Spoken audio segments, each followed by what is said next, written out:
Gracias, Padre, gracias.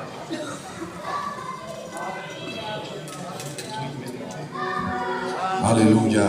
¿Cuántos están disfrutando de este culto? Dicen amén. Damos las luces a alguien que pueda. Aleluya. Bueno, pues una bendición.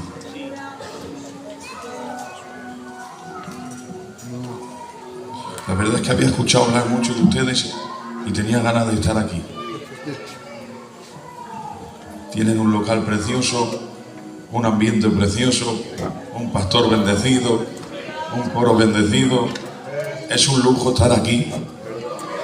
Otras iglesias, otros pastores de alrededor que han venido, agradeceros estar aquí con nosotros en esta tarde. Al responsable y a su compañera, que no hay quien los aguante. Amén. Si es que es un lujo estar aquí. Me ha tocado a mí, pero da igual quién predicara en esta tarde. Hay hombres de Dios aquí. Lo importante es que Dios hable y nos haga bien. Darle gracias que soy el más joven, pero por ser de más lejos me dejan hoy a mí. Que Dios os bendiga mucho. Amén. Le pedimos al Señor que nos hable. Amén. Ya que hoy el responsable no ha pasado por aquí, si fuera tan amable de orar y presentarme delante del Señor y todos juntos. Estamos muy agradecidos en esta tarde. Lo primero porque tú una vez más estás aquí. Celebrar un culto con tu presencia lo cambia todo, Padre. Por eso hoy esperamos que tú sigas moviéndote, aprovechando que estás pasando por este lugar. Te pido que le prestes tu palabra a mi hermano David, entendiendo siempre que nada puede dar el hombre si no viene de ti, Padre. Pero sabemos que hoy, una tarde más, lo vas a utilizar, Padre, porque este pueblo hemos venido con hambre y con necesidad. Y escrito está en tu palabra que todos aquellos que tienen hambre y sed de ti serán saciados. Usa a mi hermano esta tarde para gloria de tu nombre y unge nuestros oídos para recibir la palabra y ponerla en obra. Todo te lo presento en el nombre de Jesús. Amén. Fuertes aplausos para el Señor.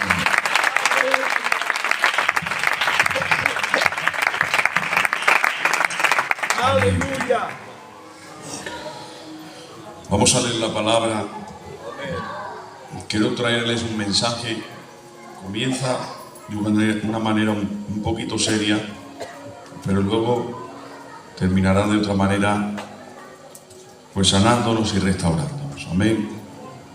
Mira, 2 de Corintios capítulo 7, verso 10 dice: porque la tristeza que es según Dios produce arrepentimiento para salvación, de que no hay que arrepentirse, pero la tristeza del mundo produce muerte. Amén. Voy a repetirlo. Porque la tristeza que es según Dios produce arrepentimiento para salvación.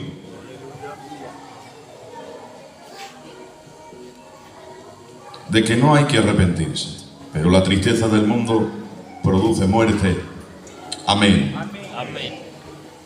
Suena algo contradictorio cuando dice la tristeza que es según Dios produce arrepentimiento. Quiere decir que hay una tristeza que la produce Dios. Y es que hay veces que cuando la palabra o la administración nos confronta, en un principio uno se siente triste. Pues cuando la palabra te abre los ojos y te das cuenta de tu convicción de pecador, pues se produce una tristeza, pero es una tristeza que viene de parte de Dios. Y esa tristeza que viene de parte de Dios es para que te arrepientas. Y ese arrepentimiento es para salvación. Y ahora hace una coma y dice de que no hay que arrepentirse. Entonces hay que arrepentirse, no. Lo que está diciendo el apóstol es que no hay que arrepentirse de la tristeza que produce Dios. Os explicaré el contexto, porque hay una tristeza que la produce Dios, de la cual el apóstol casi se arrepiente de haber entristecido a sus oyentes. Porque había una reacción en ellos de enfado y él se carga por la situación y casi se arrepiente de haberlos contristado. Pero llegó a esta conclusión: no hay que arrepentirse de contristar a la gente, porque cuando los contristas se les produce arrepentimiento y cuando se arrepienten se salvan. Y luego dice: pero la tristeza del mundo produce muerte. Mirad, esta es la segunda carta a los Corintios. En la primera carta a los Corintios, así está en el canon bíblico, ya sabéis que hubo más, pero en el canon tenemos primera y segunda. En la primera, conocida como primera carta a los Corintios, el apóstol les escribe, les está hablando, y cuando llega la carta, ellos seguramente que esperaban halagos y reconocimientos, pues estaban acostumbrados a eso. Imaginaros que la iglesia de los Corintios era una iglesia muy conocida, porque en esa iglesia habían dones y habían ministerios, y ellos pues presumían y gozaban de decir: qué iglesia más bendecida. Tenemos un pastor, tenemos un evangelista, tenemos un profeta, tenemos un maestro. Hay una hermana que habla en lenguas, otra que interpreta, hay un hermano que profetiza, hay otro hermano que tiene discernimiento de espíritus, otro que tiene don de sanidad, don de fe, don de ciencia. ¡Qué alegría de iglesia! ¡Cuántos dones y cuántos ministerios! Ellos están acostumbrados a que todo el mundo quiera pastorear Corintios y todo el mundo hable bien de Corintios. Pero resulta ser que cuando llega la carta del apóstol Pablo, no es una carta de aplausos, es una carta de corrección. Y en esa carta, toca un poquito más alto y me subís un poquito el micro, y así a ver si conseguimos escucharnos nosotros más que los niños, que va a ser difícil. Aleluya. El día que no hagan ruido nuestros niños en una iglesia, dejaremos de ser Filadelfia. Amén. Y cuando el apóstol les escribe, les dice: es verdad, tenéis ministerio, tenéis dones, maravilloso. Todo el mundo os aplaude y vosotros estáis gozando, pero hay un problema. Resulta ser que los corintios son una iglesia de gente griega, y la cultura griega, ya sabéis que en aquel entonces estaba altamente deteriorada. De tal manera que dice el apóstol Pablo: muy bien, tenéis dones y ministerios, pero también hay algo en medio vuestro. Hay alguien que está en pecado, y no cualquier pecado. Un pecado que no se nombra ni aun entre los inconversos. Y cuando les dice esto, el apóstol los corrige, los reprende, le dice: tomad al tal y echadlo fuera de la iglesia, en manos de Satanás. Después de un tiempo ir con tal de salvar su alma.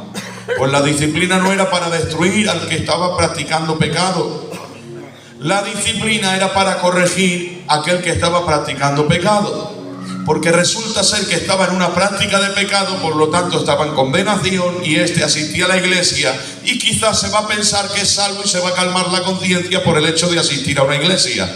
Sacarlo de dudas, echarlo fuera, y así entenderá que está en condenación, y de esta manera podremos ayudarlo a que se dé cuenta de su condición y se aparte de su pecado, y podremos salvar su alma. Porque el culto no es un lugar para calmar la conciencia de los pecadores. La iglesia es un lugar para acusar la conciencia de los pecadores, para que los pecadores se arrepientan. No es un lugar de santos, no, es un lugar de pecadores arrepentidos que Dios los ha santificado. Luego, no es que no queramos pecadores, lo que no queremos es gente que practica pecado y que no se arrepiente. Eso es lo que no queremos. Gente que se hace llamar cristiano pero no quiere cambiar de vida. Fijaros que dijo el apóstol: con los que practican tales cosas, enumerando varios pecados, dice: no sentéis ni a cenar. ¿Cómo puedo hacer esto si estoy rodeado de gente? Pero es que resulta que no decía: no juntéis con los que practican estos pecados, porque es imposible. Convives con gente que practica ciertos pecados, pero hace un énfasis el apóstol Pablo que es para quitarse el sombrero. Dice: no os juntéis, ni cenéis, ni conviváis con los que practican tales cosas, haciéndose llamar cristianos. Porque el apóstol puede soportar que un inconverso practique pecado. Lo que no soportaba es que alguien practique pecado y se haga llamar cristiano. Dice: con ese ni comáis, ni os juntéis, ni conviváis, porque no soporto que alguien que se haga llamar cristiano y esté en una práctica de pecado. Es más, al que practica pecado y se hace llamar cristiano, expulsarlo de la iglesia. Esa fue la severidad con la que el apóstol lo corrige. Tenéis dones, tenéis ministerio, pero os habéis olvidado de algo, corintios. Vuestra cultura deteriorada os ha hecho que un pecado tan grave pase desapercibido. Pero no os olvidáis que ahora ya no hay judío ni griego, que ahora somos cristianos, y no es la cultura la que me hace reprenderos. No os reprendo como judío, os reprendo como apóstol de Jesucristo. No consintáis pecado en medio de la iglesia. No presumáis tanto de los dones y de los ministerios que tenéis, y empezar a preocuparos porque no falte la santidad en medio de la iglesia. Porque es importante que hayan coros, que hayan predicadores, que hayan dones, pero por favor, que nunca falte la santidad, que nunca falte la verdad, que nunca falte su palabra. Gloria a aquel que vive y reina por los siglos de los siglos. Cuando el apóstol lo corrige, ya sabéis lo que pasa a ustedes, que hay quien cuando se le corrige lo abraza y hay quien cuando se le corrige se enfada. El que normalmente se rebota por la corrección es por dos razones: una, no ha nacido de nuevo, o dos, es un niño espiritual. Aleluya. El niño se enfada, pero en el enfado se queda. Al final aprende, porque como tiene naturaleza, después del berrinche al final lo acaba entendiendo y lo acaba aceptando. Luego el que no tiene naturaleza nunca lo acepta, se rebota, si puede te echa la familia encima y hasta te saca de la iglesia. Porque como no tiene naturaleza, no ha nacido de nuevo, jamás aceptará que se le corrija y no entenderá que se le corrija es un privilegio que no merecía. Porque corregirte, hermano, con la palabra, con la administración, con la disciplina, no es un verdugo que te está sentenciando, sino un padre que te está enseñando. Y el que no entiende esto es porque no es hijo. El que tiene naturaleza de hijo no recibe la disciplina como un castigo inmerecido, sino que abraza la disciplina como un privilegio y un derecho por haber nacido de nuevo. Tenemos que madurar y entender que el pastor no disfruta corrigiendo, que el responsable no disfruta corrigiendo, que es un deber y una obligación que se tiene como siervo de Jesucristo, y que cuando uno tiene que administrar no duerme por la noche, que cuando uno tiene que corregir no pega ojo por la noche, porque se le conmueven los sentimientos. Sufre más el que corrige que el que recibe la corrección. Sufre más el padre que corrige al hijo que el hijo que recibe la corrección. Cuando un padre impone un castigo no disfruta corrigiendo al hijo, y es más, se le hace más largo el castigo al padre que al hijo. Ha corregido al niño, le dice una semana, y lo está contando los niños en el cuarto, en la habitación, los días y las horas, porque se le está haciendo largo, pensando que el padre disfruta de verlo sufrir. Lo que no sabe que el padre en el comedor está sufriendo más que él, y está diciendo a la compañera: chica, creo que me he cedido con el niño, se me está haciendo largas las horas, porque no hay quien goce corrigiendo, pero el padre que ama a los hijos lo corrige, porque Dios al que ama disciplina como padre e hijo. El que te quiere es el que te hace llorar, no el que te pasa la mano, no el que te deja vivir en pecado, no, el que te ama te corrige, porque quiere que llores hoy. Yo le digo a mi hijo: llora tú para que no tenga que llorar yo, llora tú para que no tenga que sufrir yo. Hoy te enfadas y dices que soy un mal padre, pero cuando madures te darás cuenta que todo lo que hice no fue disfrutándolo, que lo que hice fue porque te amaba. Gloria a aquel que vive.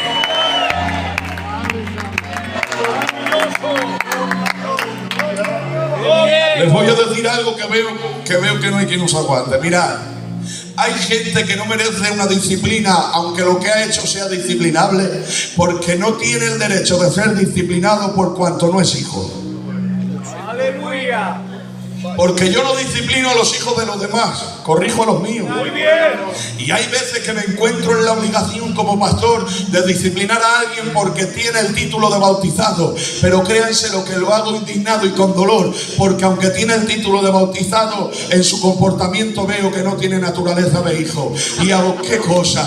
Por pertenecer al sistema te tengo que disciplinar. Te vas a rebotar, no me lo vas a agradecer. Lo único que vas a estar diciendo que lo ves excesivo. Cada 3 días me vas vas a preguntar que cuándo te quito la disciplina. Todo eso sin haberte arrepentido del mal hecho. ¿De qué sirve corregir a alguien que no se ha arrepentido? ¿De qué sirve disciplinar a alguien que no entiende que ha hecho mal? Y veo en la obligación de disciplinar a alguien que se enfada porque no entiende que se le está dando un privilegio que no merece. Pero cuando alguien tiene naturaleza, no hace falta enfadarse, no hace falta, hermano, no te echa la familia, no llora, no patalea, no se hace tu enemigo. Cuando alguien es un hombre y una mujer de Dios, viene él y viene a confesarte, no se esconde, que no viene a confesar porque sabe que el pastor ya se ha enterado y no le queda otra, que no es porque al vídeo se han corrido por la iglesia, que no, que viene él porque le duele lo que ha hecho y no puede dormir tranquilo.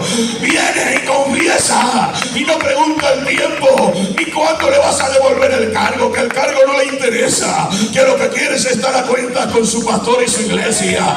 Pero quiero decirte algo, hermano Ramón, que sé que lo sabes, que llevas más tiempo que yo en esto. El que viene a confesar su pecado y a recibir la administración del pastor, que es de Dios, que sepáis todos que viene ya habiendo sido perdonado, porque antes de confesárselo al pastor ya ha llorado de rodillas en su habitación y ha pedido perdón, y viene a recibir una disciplina desde el lugar del perdón, viene a recibir una disciplina desde la reconciliación. Ya no le importa el tiempo, porque tiene en su corazón la paz de que ha recibido el perdón de Dios. Luego está el ratonín de armario, que esquiva la disciplina, que siempre lo hace mal y siempre se libra. El pastor no se entera, hace las 1001, se toma el pacto, ocupa su cargo y tan tranquilo gozando. El otro ha hecho menos, pero está disciplinado y atrás, y él gozando. Quiero que sepas algo, tú que participas de la Santa Cena, tú que llevas el cargo y que has ocultado tu pecado, si viene Dios aquí te queda. Pero el otro que está disciplinado, que a lo mejor todavía no se le ha dado la Santa Cena, si viene Dios se va, porque en su corazón se ha arrepentido y ya ha sido perdonado. Lo importante no es esquivar la disciplina del hombre. El que esquiva la disciplina del pastor tendrá que enfrentarse a la disciplina de Dios. Pero el que es corregido por el siervo, que sepa que por un hombre de Dios es corregido, no te enfades, dale gracias a Dios por estar a cuentas con él. Gloria a su nombre. Gloria a Dios. ¡Qué bueno! Qué fácil ¡Aleluya! es corregir al que tiene naturaleza. Amén. Eso es verdad. ¿Verdad? Aleluya. Es verdad. Se enfadaron con Pablo. Se enfadaron y lo criticaron Vaya. y dijeron que no era Pedro ni Juan, que él no caminó con los 12 y lo desprecian. Algunos no les sabría bien, sería amigo o familiar del que expulsaron de la iglesia. Porque a veces demandamos las iglesias una santidad, luego no estamos a la altura de la santidad que hemos demandado. Yo no sé, que yo no conozco mucho las iglesias de aquí, pero yo me he encontrado en la situación en la que la misma iglesia que te demanda y exige que corrijas al coro, luego cuando corriges al coro lo echas para atrás, es la misma iglesia que no está a la altura de aguantar un culto sin coro y te dejan de venir. Y luego el coro te gana el pulso porque dices, ves, si no estamos nosotros la iglesia se vacía, si la iglesia se vacía el local no se paga, a ti no te dan para el gasoil y te vas a tener que marchar. Y el coro lo sabe y te hace el pulso y te gana y haces tú. Pues aquí os quedáis que sois todos muy espirituales. Poneros al coro, seguir fumando, hacer lo que os da la gana, llena otra vez la iglesia, al apagar vuestro local y que Dios tenga misericordia de vosotros y algunos se salven, que yo me voy para mi casa, porque no estoy para entretener carnales, yo estoy para formar iglesia, para perfeccionarla por medio de la palabra de Cristo. ¡Qué bueno! Aleluya. ¡Viva Dios! No, en esas ocasiones no me han hecho muchos regalos, la verdad. Y luego está el listo de turno que dice, qué mal ha salido de la iglesia. No ha salido tú bien por permitir pecado y te han hecho muchos regalos. ¡Ah, qué bueno! Ahí. Pero bueno, yo no me voy a meter en ese área, que tengo aquí dos hombres de la directiva y voy a salir mal para. Vale, vamos a girar.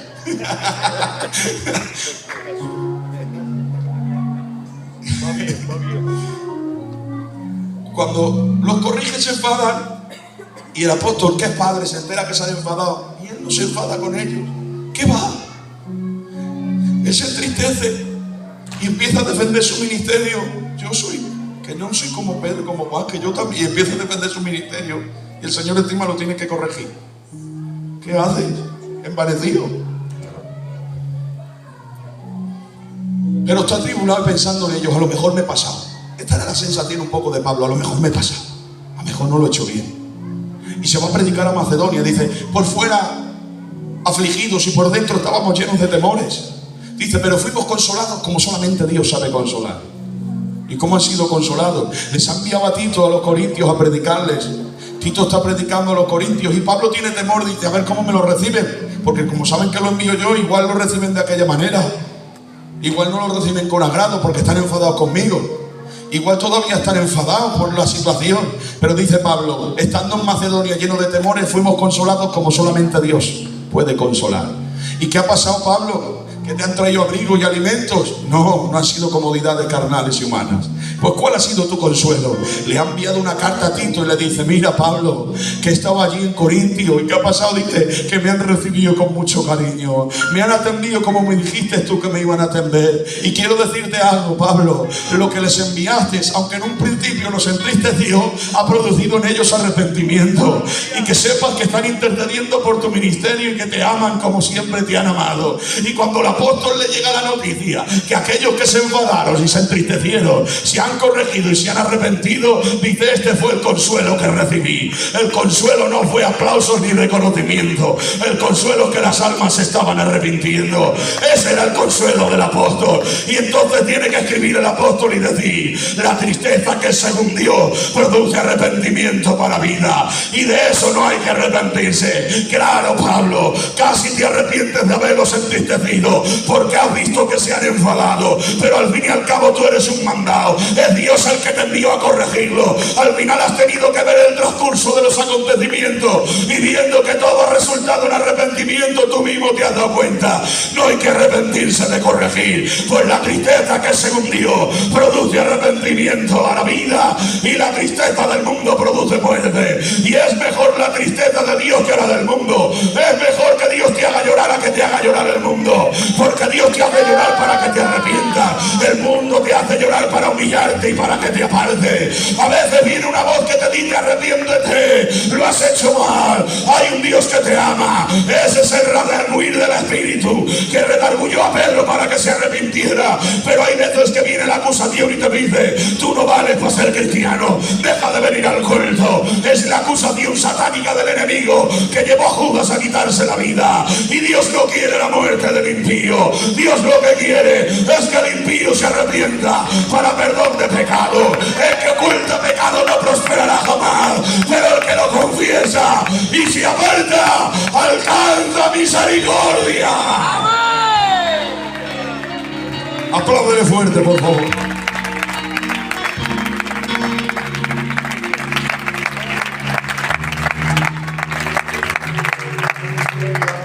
Viva tu palabra, Dios. Gracias, Cristo. Gracias, Señor. Ahora vienen algunas preguntas. Vale, si lo confieso y me arrepiento, Dios me perdona. Pero ¿hay algún pecado que Dios no pueda perdonar? Y alguno dirá, la Biblia enseña, todo pecado será perdonado, menos la blasfemia contra el Espíritu Santo. Amén. Dejadme que explique cómo yo respondí a esta pregunta. David, ¿hay algún pecado que Dios no pueda perdonar? Y dije, sí, el pecado del cual no te arrepientes. Porque la blasfemia contra el Espíritu Santo es no creer. Cuando Cristo hacía milagros y todo lo que hacía lo hacía por el Espíritu, ellos decían, lo hace por Beelzebú. Y lo hacía por el Espíritu. Dice, por el Espíritu sabía lo que pensaba, por el Espíritu echaba fuera demonios, por el Espíritu sanaba enfermos.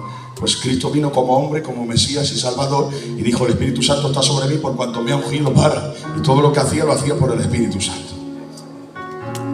Ahora ellos decían, no lo hace por el Espíritu, lo hace por Beelzebú. Estaban blasfemando el Espíritu. Pues no creían en él, y si no creen en el único que te puede perdonar, no hay quien te perdone.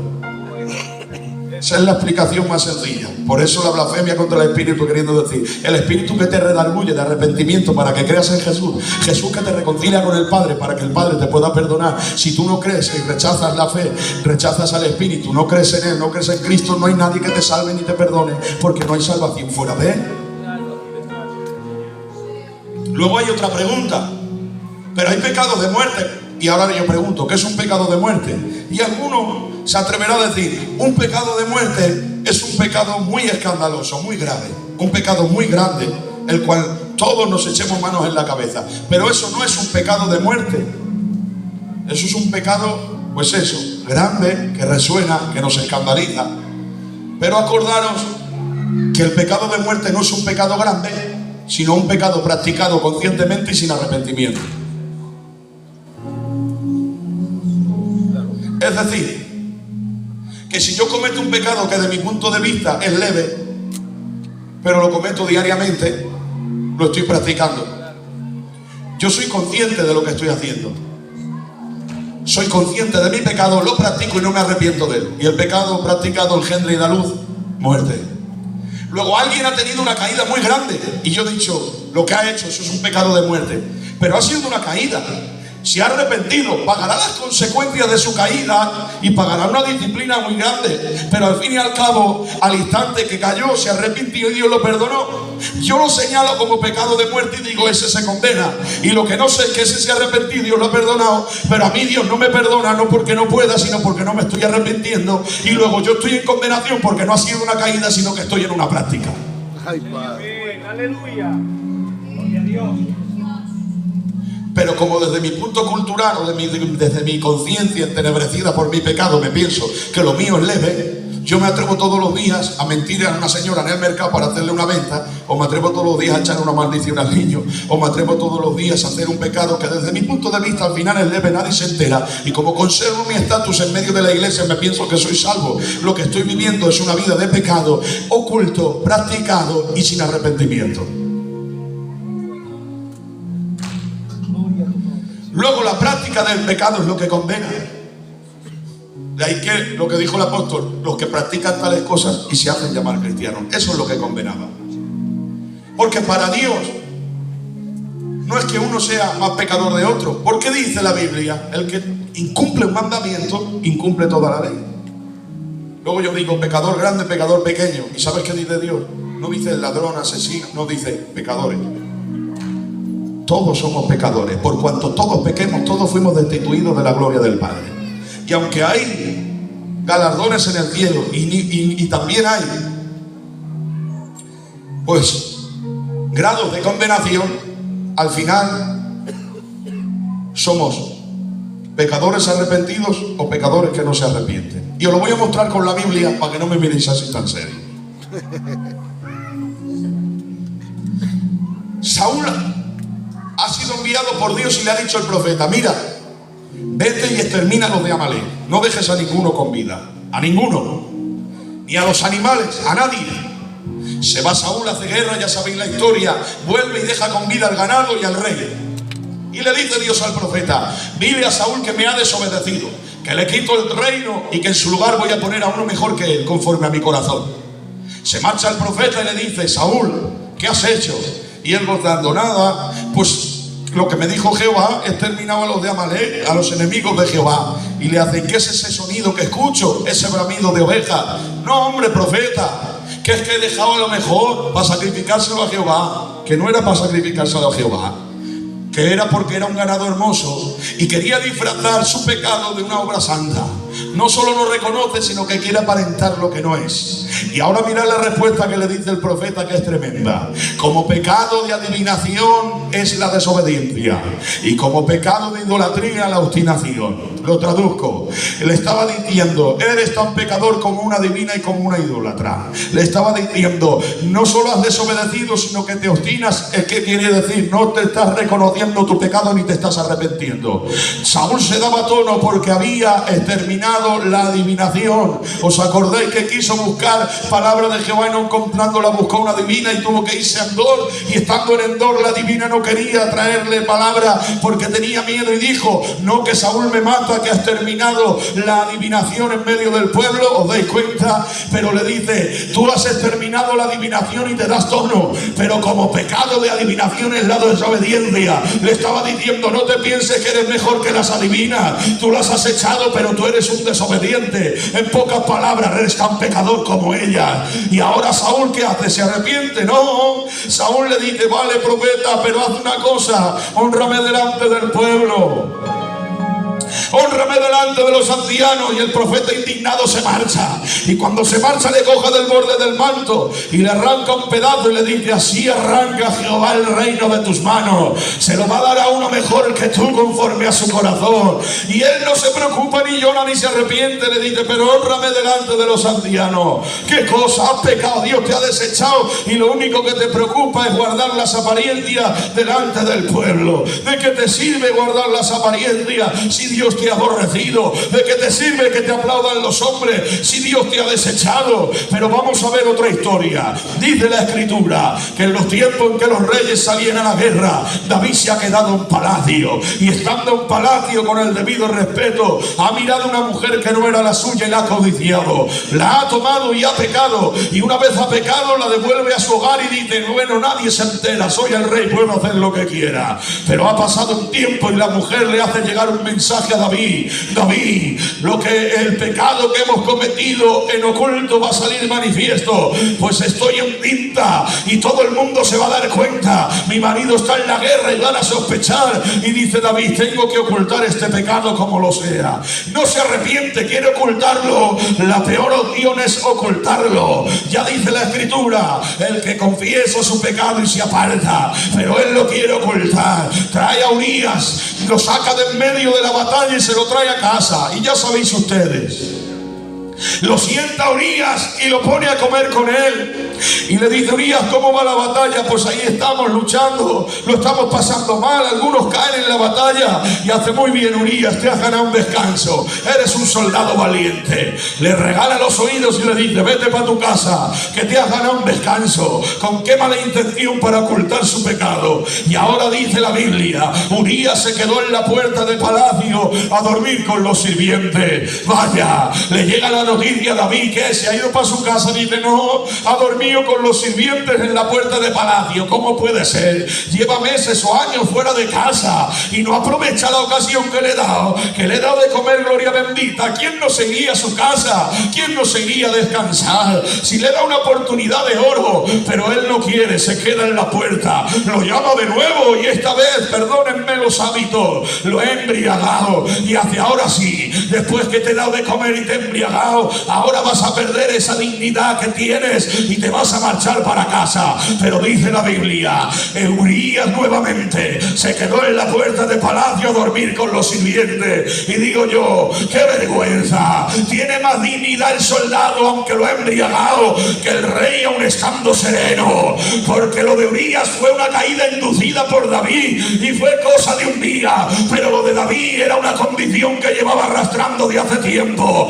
Por eso uno permanece aunque ha sido empujado a la caída, y el otro sigue en una condición de pecado. Lo llama y le dice: Urías, ¿por qué no te has ido a tu casa? ¿Pero qué haces, hombre? Y le dice Urías: ¿cómo me voy a ir a dormir a mi casa? Si el arca de Jehová está en medio de la batalla, mis hermanos están perdiendo la vida, ¿cómo voy a dormir yo en mi casa? ¿Qué lección le estaba dando el soldado al rey? Le estaba diciendo: tú llevas tiempo en palacio, acomodado, ocioso y en pecado, y duermes tan tranquilo como si nada. A ese punto ha llegado tu conciencia, pero yo todavía tengo la conciencia sensible. No soy capaz ni de dormir un día en mi casa, estando mi ejército en medio de la batalla. ¿Y qué hace Urías? Urías es enviado por David con una carta. Ahí está su sentencia de muerte. Es tan fiel que no va a leer la carta. Vaya Urías, por haber sido tan fiel te busca la ruina. Y cuando se lleva la carta, se la da al general, lo ponen al frente de la batalla y allí muere, dice la Biblia. Y David mató a espada a Urías. ¿Lo han matado los enemigos? No, no han sido los enemigos. Dios no tiene al inocente por culpable, ni al culpable por inocente. No ha sido los enemigos, ha sido David para tapar su pecado. Una vez Urías muere, dice David, ahora sí, aguarda un tiempo de luto Betsabé, y la manda a llamar y le dice, vente para palacio. La toma por mujer y dice, se acabó mi problema, he matado a Urías y ya nadie me va a culpar. Yo puedo ahora vivir como en mi pecado, como si nada, pero no hay nada oculto que no salga a la luz. A los hombres los podemos engañar, pero a Dios no hay quien lo engañe. Aparece el profeta y le dice, David, quiero contarte una historia, dime. Había un hombre que tenía muchas ovejas, era rico. David pone la oreja, le están hablando de ovejas, él entiende de ovejas, él fue pastor de ovejas. Y le dice, había otro pobre que solo tenía una valla, solo una, sí, la crió con sus niños, la amaba como a su hija, la quería más que a su vida. David se le empieza a conmover los sentimientos. Él sabe lo que es amar una oveja. Se la sacó de la boca al león, se la sacó de las garras al oso. Sabe lo que es arriesgar la vida por una oveja. Y le dice, el hombre rico, pasando un caminante, en vez de tomar una de las suyas, cogió al hombre pobre, le quitó la única que tenía y la mató para alimentar al caminante. Y David admira y le dice el profeta, David, ¿qué haremos con este hombre? Y dice David sin pensárselo dos veces, el tal es digno de muerte, que lo pague 4 veces. Vaya David, quieres matar a un hombre por quitarle la oveja a otro, y tú estás en el trono como si nada, después que le has quitado la mujer a Urías y lo has mandado a matar. Qué fácil nos es señalar el pecado ajeno, porque nadie conoce el nuestro oculto. Si Dios tirara de la manta, muchos de los que están señalando los pecados de los demás, avergonzados, agacharían la cabeza. Y le dice el profeta, ese hombre eres tú, la espada no se apartará de su casa. Y así fue, 4 hijos se le murieron a David. Esa fue la paga, él mismo se entendió y le dice, lo que hiciste en secreto, a ti te lo harán en público. Pero cuando David es confrontado, se echa a llorar y compone el famoso Salmo 51, el Salmo del arrepentimiento, y empieza a decir David, ten piedad de mí, oh Dios, conforme a la multitud de tus misericordias, porque yo reconozco mi rebelión, contra ti solo he pecado y he hecho lo malo delante de tus ojos. Si mis pecados fueran como la grana, como la lana serán emblanquecidos. Purifícame con hisopo. Y dice David, sacrificio y holocausto Jehová no quiere, que yo lo daría. ¿Y qué quiere David? Dios dice, lo que Dios quiere es un corazón contristo y humillado. David, ¿vas a aprovechar para llorar por el trono y la corona? No. ¿Y por qué vas a llorar? Y sigue componiendo David el salmo y dice, devuélveme el gozo de la salvación, no quites de mí tu santo espíritu. David no lloró por el trono, David lloró por la presencia. Y le dice el profeta, tus pecados te son remitidos. Y Dios te dice que de tu casa no faltará rey en Israel. Dios mío. Ahora viene la pregunta, Bastante diferencia. ¿quién lo ha hecho peor? ¿David o Saúl? Saúl la ha dejado con vida 4 veces. David ha matado a un hombre justo y le ha quitado la mujer.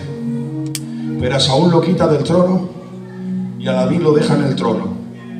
¿Lo ha hecho peor David? Mucho peor. ¿Por qué a uno lo quitas y a otro lo dejas? Porque David se arrepintió y Saúl solo quería guardar las apariencias. ¿Os dais cuenta? Al final, el pecado de uno ha sido más grave que el otro, pero el arrepentimiento de uno no ha tenido que ver con el comportamiento del otro. Qué bueno. Nosotros señalamos, ese lo ha hecho peor, pero ese quizás se ha arrepentido y yo no.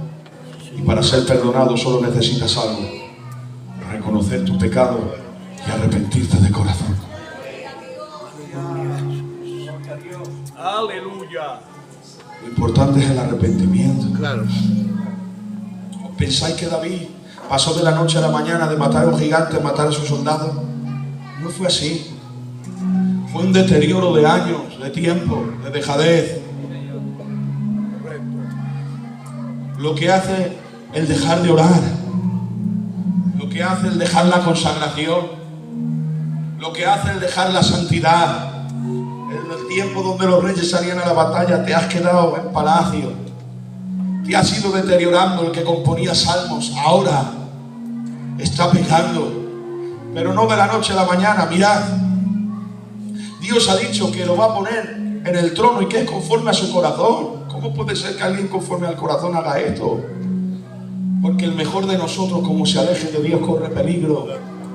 Ciertamente. Saúl está persiguiendo a David para matarlo. Le ha tirado la lanza para quitarle la vida en varias ocasiones. Y él lo único que hacía era esquivarlo, tocar el arpa. Tú me quieres matar y yo te echo fuera a los demonios. Pero en una de esas se está huyendo. Y en la huida, David ve que Saúl se ha dormido y que el que cuida por la vida de Saúl también se duerme. Se marcha David con su sobrino y le dice el sobrino: ¿quieres que le quite la vida? Lo enclavo allí en el suelo con la lanza y te lo quito de en medio. Y David dice: ¿cómo te se ocurre decir eso? No tocaré al ungido de Jehová. Es tu enemigo. Y le llama al ungido de Jehová. Él me considera su enemigo. Para mí él es mi rey. Santo. Que él haga lo que quiera. Yo sigo respetando que lo ungió Jehová. Yo no le voy a tocar la vida. Si lo quiere quitar, que lo quite Dios. Pero si a ti te ha ungido el profeta, me ha ungido el profeta, Dios me pondrá cuando me tenga que poner. Yo a este hombre no lo toco. Y ahora, cuando está dormido, le ha tomado la lanza, le ha cortado el borde del manto. Se marcha a una distancia prudencial porque sabe quién es Saúl. Y de lejos empieza a gritar y dice: Abner, hijo de Ner, ¿cómo te se ocurre quedarte dormido? Tenías que estar velando por la vida del rey. Le está llamando la atención porque tenía que custodiar la vida del rey. Y le está llamando la atención diciendo que si quiero lo podría haber matado. No has estado cumpliendo con tu deber. Cuida mejor de mi rey, que no lo has hecho bien. Está enfadado porque está el que tenía que cuidar la vida de su enemigo se ha dormido.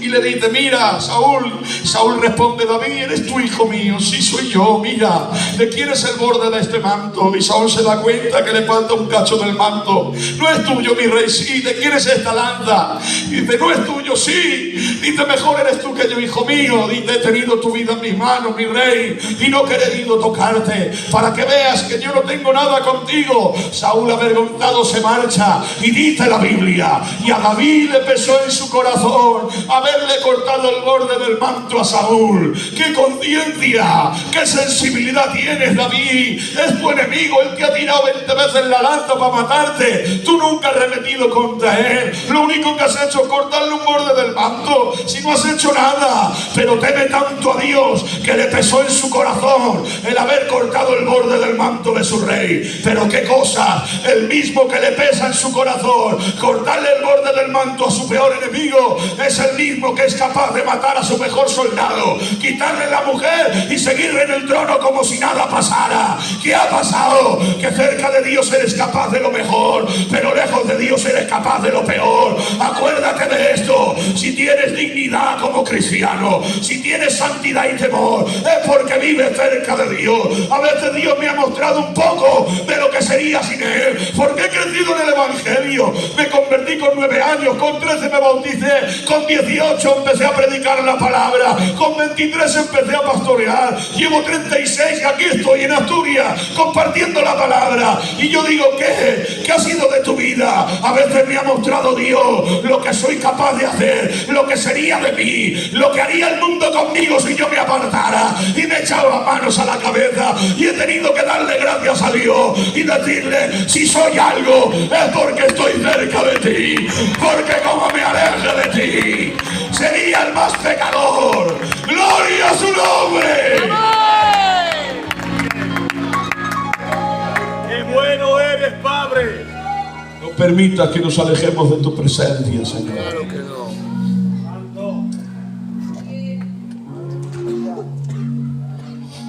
Dejadme 5 minutos y termino. Amén, amén.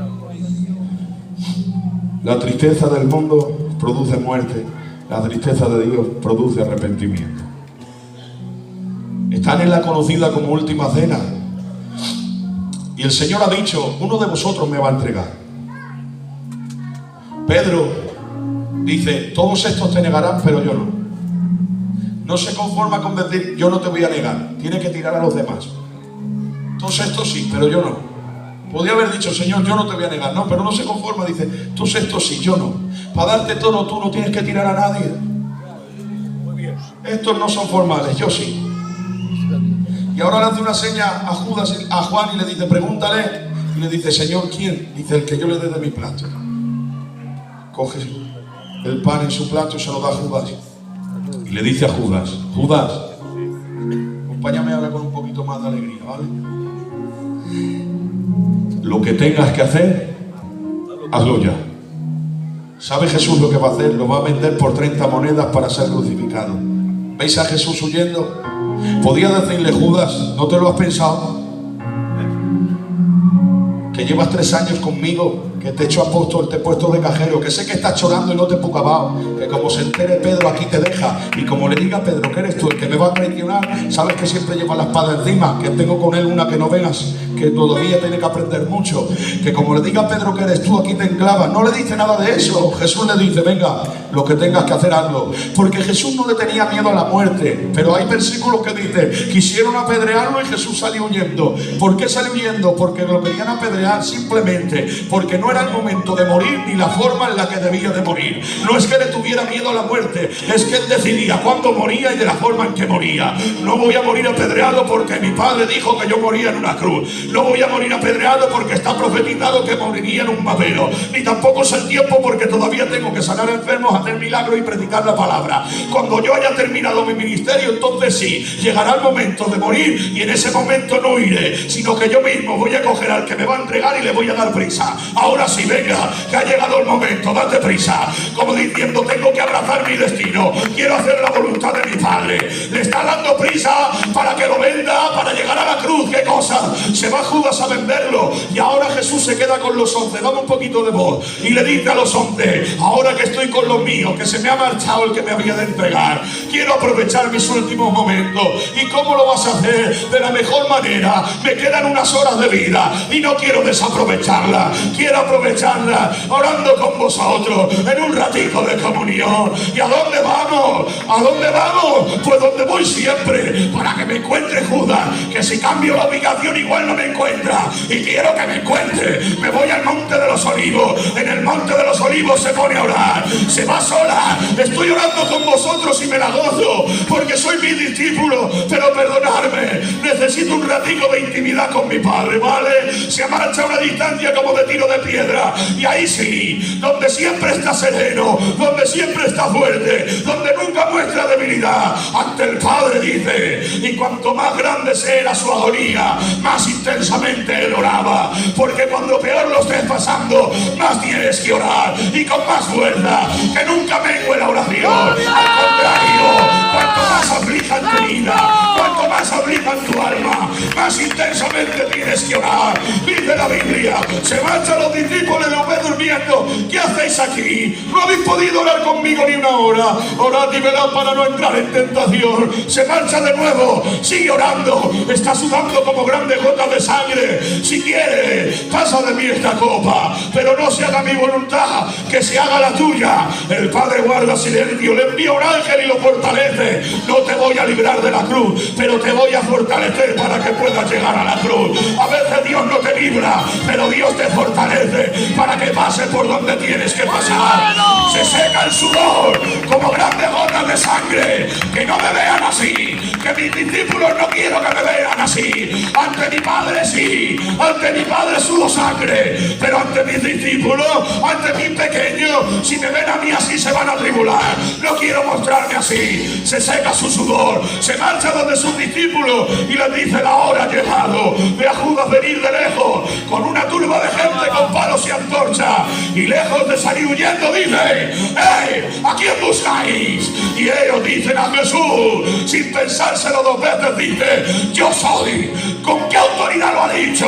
Y han retrocedido unos pasos y han caído por el suelo. ¿Os ¿Os acordáis cuando Moisés subió al Sinaí? Le ha dicho a Jehová: cuando me envíen, me preguntarán quién me envía, ¿qué les digo? Y dijo Jehová: diles, el yo soy me envía. Por eso cuando Cristo dice yo soy, no pudieron aguantar de pie, cayeron por el suelo. Están viendo un hombre sudando grandes gotas de sangre, pero no era un hombre cualquiera. En él habita corporalmente toda la plenitud de la vida. Eres el yo soy, eres el grande, eres el sublime, eres la gloria.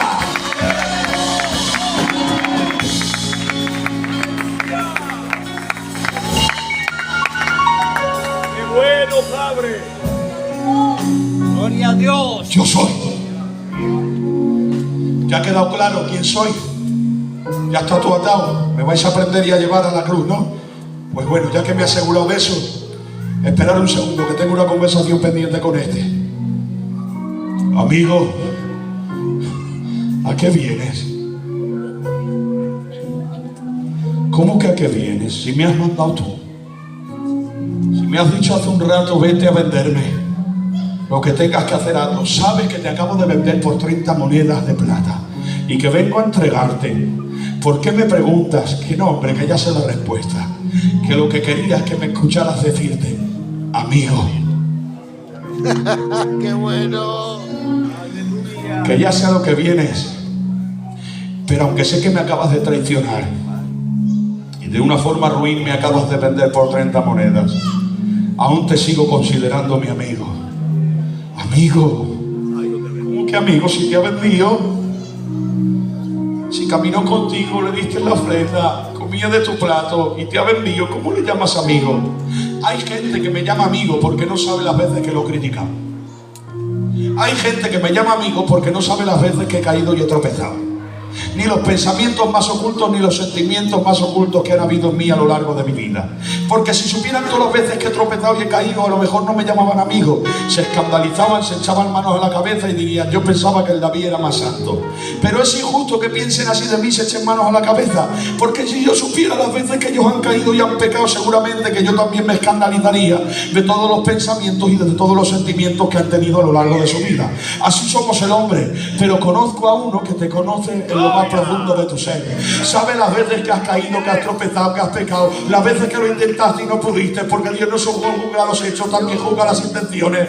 Pero tiene la capacidad que sabe que acabas de pecar y de venderlo, te ve venir por la puerta y te dice: amigo, ¿a qué vienes? ¿Pero por qué me llamas amigo? Si me tenías que llamar enemigo. Bocalache, que me has vendido. Mira que me has buscado, que me van a matar. No, resulta que voy a la cruz a salvar a la humanidad. Estando en la cruz traspasada de pies y manos, voy a pedir perdón por el romano que me ha golpeado. No voy a intentar salvar a este de camino a la cruz. Quiero que sepas que aunque me has vendido, yo te sigo llamando mi amigo. A ver si todavía estás a tiempo, si todavía vuelves en sí. Estaba prometido que uno me vendería. Ya me has vendido, pero todavía estás a tiempo. No quiero que nadie te engañe. No te considero mi enemigo. Yo aún así te amo. Amigo, ¿a qué vienes? Hoy Dios te dice: sé las veces que has pecado, sé las veces que has fallado, pero quiero que sepas algo, que nadie te acuse. Yo te sigo llamando amigo, amigo, amigo.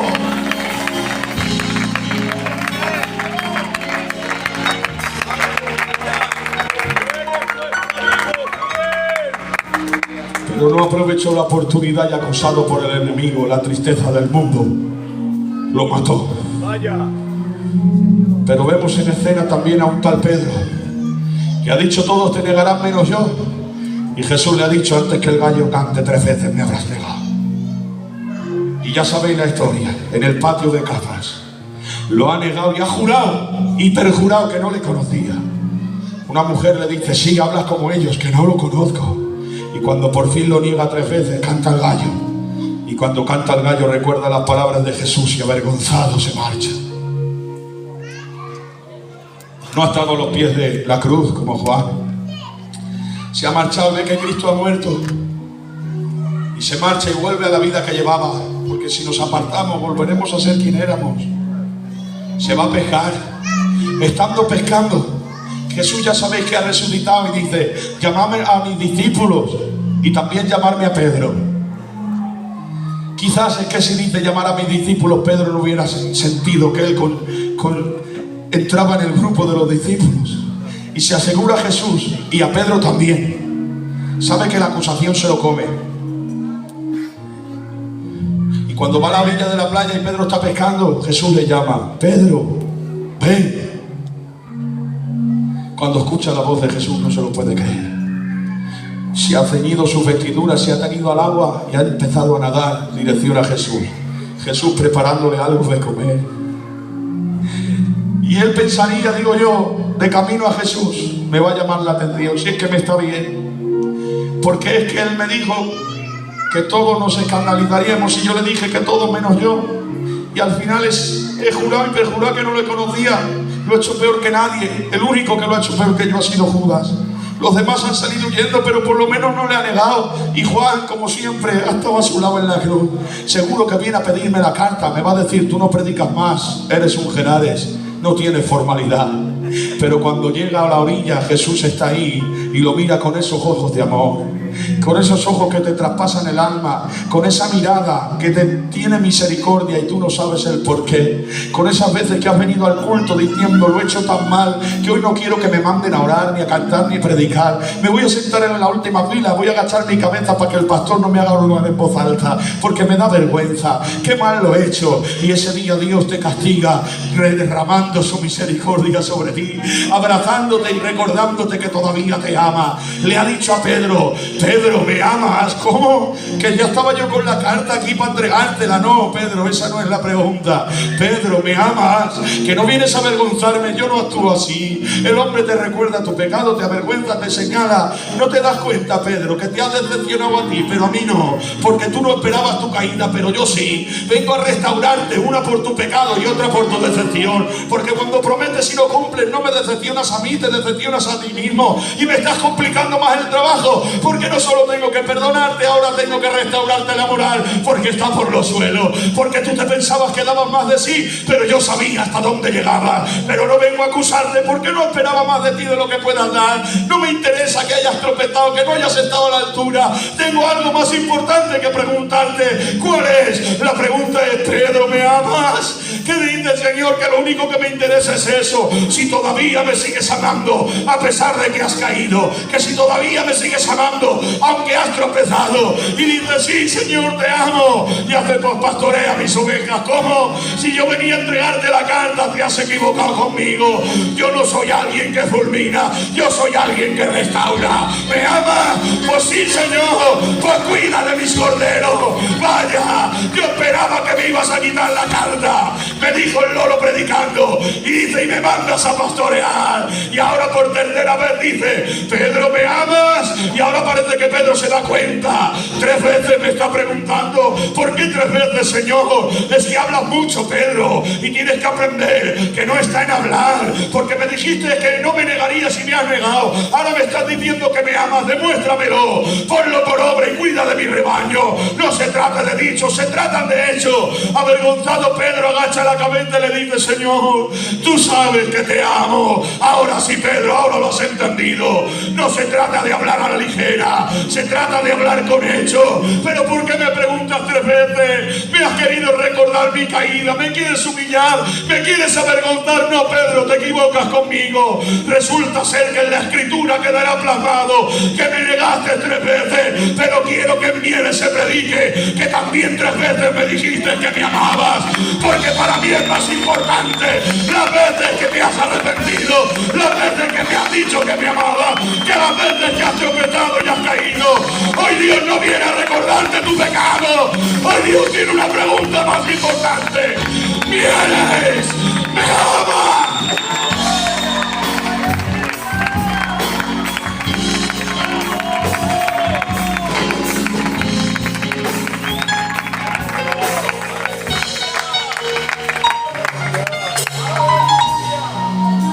Gloria a Dios, aleluya.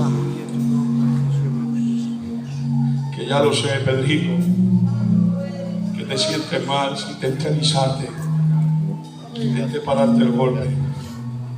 Sabía que me ibas a negar. No vengo a hundirte en tu fracaso. Gloria a su nombre. No me interesa. Sabía que ibas a tropezar antes que tropezaras. Mi pregunta es si todavía me amas.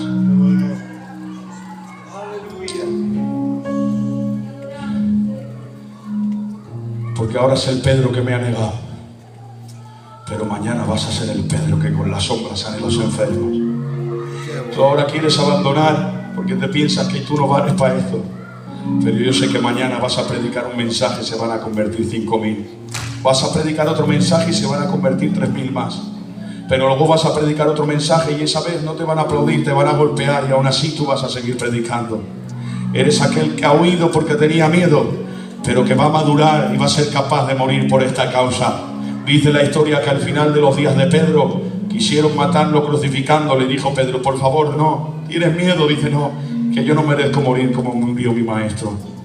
Y dice que crucificaron a Pedro boca abajo porque él pidió que lo mataran de una forma diferente, pues no se sentía digno del privilegio de morir de la igual manera que murió nuestro Mesías. Pedro, ahora eres el fracasado, te quiere abandonar, pero si todavía me amas, no te imaginas lo que yo puedo hacer contigo.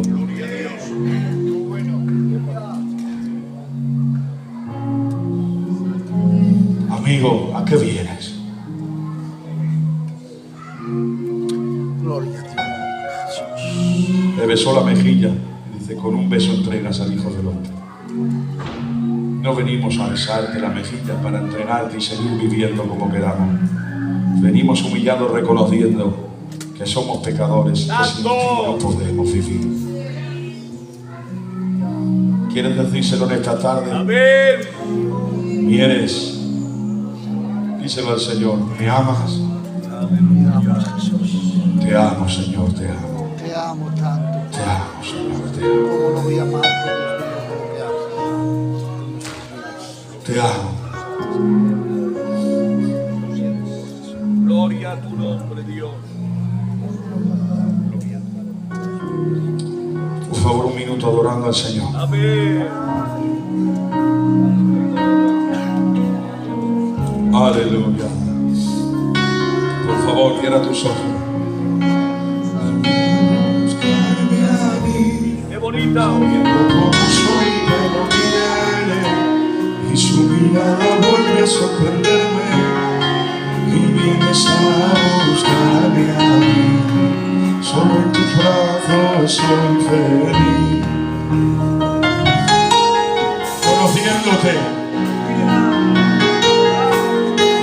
Conociéndome, es incomprensible.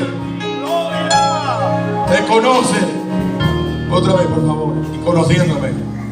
Conociéndome, viene a buscarme a mí. Que lo sabe, pero no te señala. No me viene a buscarme a mí. ¿Cuántos se quieren poner de pie conmigo? Por favor, coro. Y su mirada vuelve a sorprenderme y vienes a buscarme a mí. Solo en tus brazos soy feliz. No como soy, pero bien. ¡Aleluya! Tu mirada vuelve a sorprenderme. ¡Aleluya! Vienes a buscarme a mí. ¡Gracias! Solo en tu brazo soy feliz. Y como siempre bien. Vamos, iglesia, todos, levanta las manos. Dile gracias. Sabiendo que soy malo y conociendo. No te entiendo, Señor. Viene a buscarme a mí. ¿Cómo puede ser tan Sabiendo bueno? cómo soy, pero vienes y tu mirada vuelve a sorprenderme y vienes a buscarme a mí. Solo en tu brazo soy feliz. Vamos, adórale. Sabiendo cómo soy, pero vienes y tu mirada vuelve a sorprenderme y vienes a buscarme a mí. Solo en tu brazo soy feliz. Y vienes a buscarme.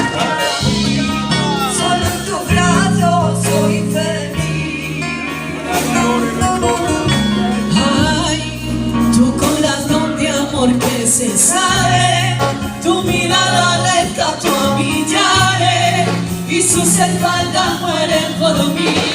Ese cordero manso que muere gigante, déjame sus espaldas besarle, tu corazón por el tuyo late, y no vivo la vida sin ti.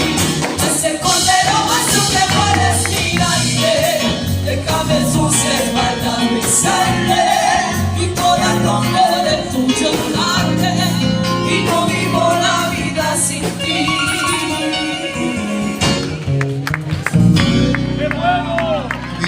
Los aplausos para Dios, por favor, que se lo den fuerte.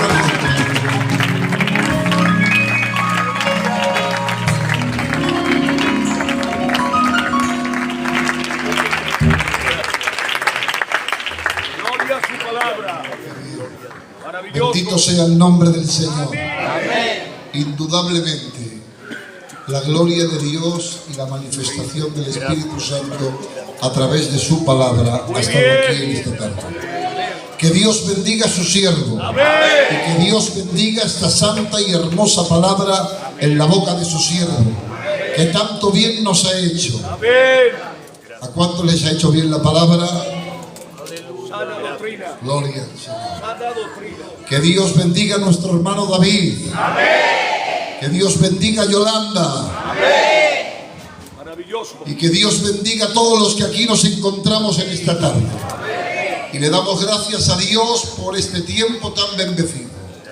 Vamos a ir finalizando este culto porque luego a las 10:30 me dice Joselillo que tienen una reunión de jóvenes con el hermano David, donde Dios les va a seguir bendiciendo de una manera especial. Así que en esta tarde vamos a despedir este culto, recordar a la iglesia de Mieres que mañana tendremos nuestro culto y anunciar con anterioridad que el viernes tendremos una reunión de matrimonios para toda la iglesia, para toda la juventud de matrimonios, y luego tendremos una cena en el culto. La reunión de matrimonios será a las 7:30 y luego después nos quedaremos a cenar. La mejor forma de despedir este culto es saludándonos los unos a los otros.